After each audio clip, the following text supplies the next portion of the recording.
This one should be interesting as it's based upon an area near me.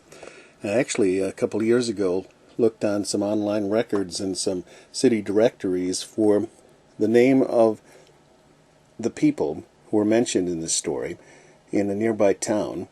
And I found basically the area where the old folks' shop very likely was. And maybe someday, as the Lord allows, I might just go out and videotape some of these places nearby where some of these stories are based. Mrs. Sevilla D. Martin was born in Canada. She had been educated in the public and state schools of Nova Scotia and was, for a number of years, a successful teacher. After her marriage to Dr. William Martin, she joined her husband in evangelistic work. She loved to write poetry, but had never aspired to have any of it published. It was only after she had written the poem, "God Will Take Care of You," for her husband, who put it to music, that she began to give any serious thought to the possibility that her endeavors could be used to bless people's hearts.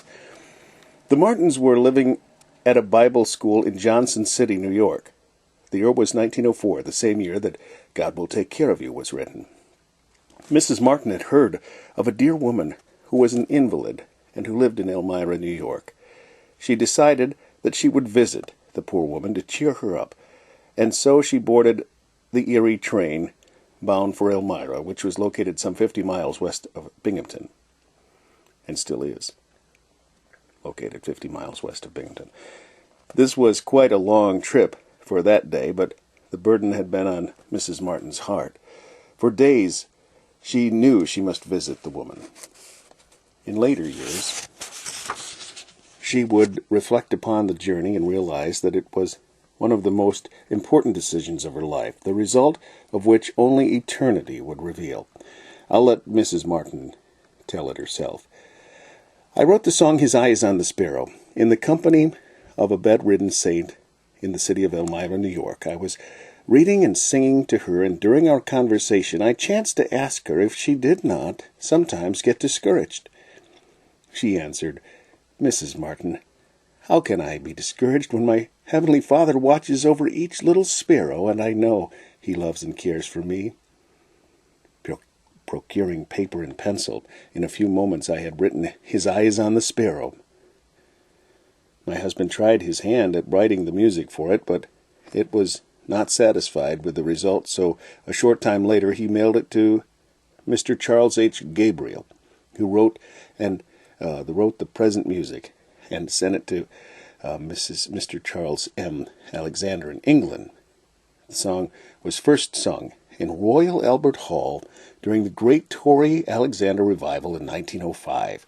From there, it has gone all over the world. Alfred B. Smith. Now I want to add a little bit here of what I've read, and actually there are bits that you can find online with like a little blurb that I'm imagining was from Mrs. Martin. And you can look it up. Look up the song, look up the name, and you'll find some things to this effect, that when her husband was on, well, it didn't mention he was a missionary. That's just something I learned from reading this, an evangelist. But it said that he, coming back from, a trip on the train, stopped at, this actually gives me more insight, too, to where exactly this, what am I thinking? I know where the train tracks were, or they still are, actually in that area of Elmira. They're right next to that section of Washington Street where I found the name. It doesn't mention the name of the woman either here.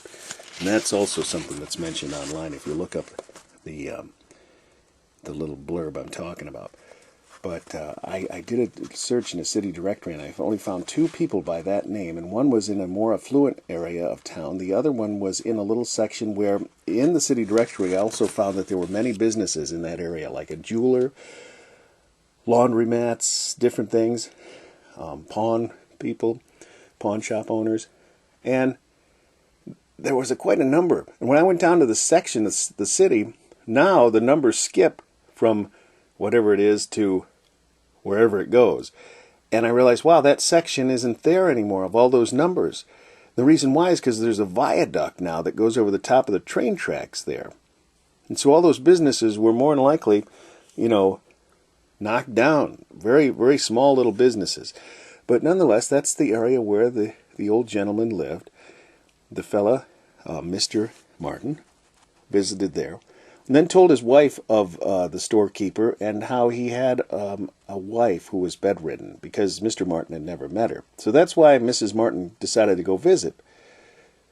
Because, wouldn't be appropriate for Mr. Martin, in the day to go visit a lady there, even with her husband.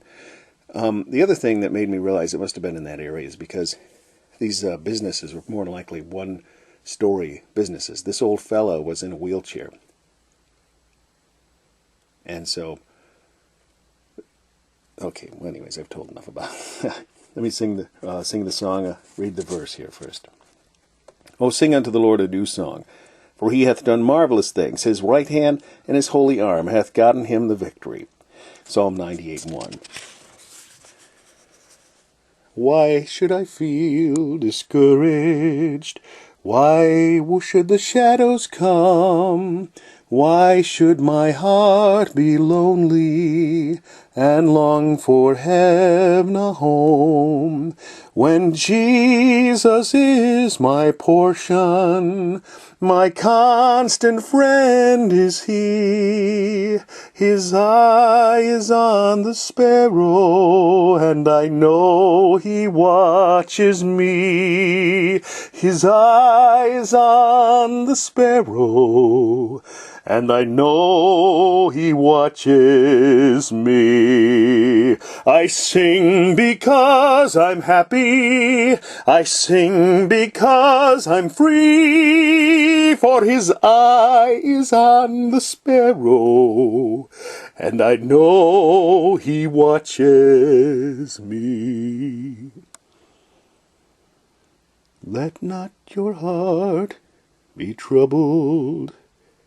His tender word I hear, and resting on his goodness, I lose my doubts and fears.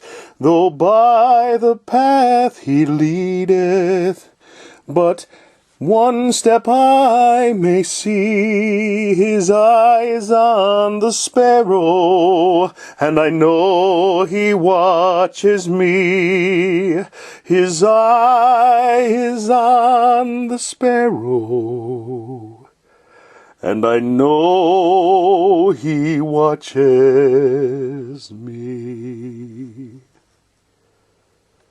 Whenever I am tempted, whenever clouds arise, when songs give place to sighing, when hope within me dies, I draw the closer to him. From care he sets me free. His eye is on the sparrow, and I know he watches me. His eye is on the sparrow, and I know he watches me. And I sing because I'm happy. I sing because I'm free. For his eye is on the sparrow, and I know he watches me.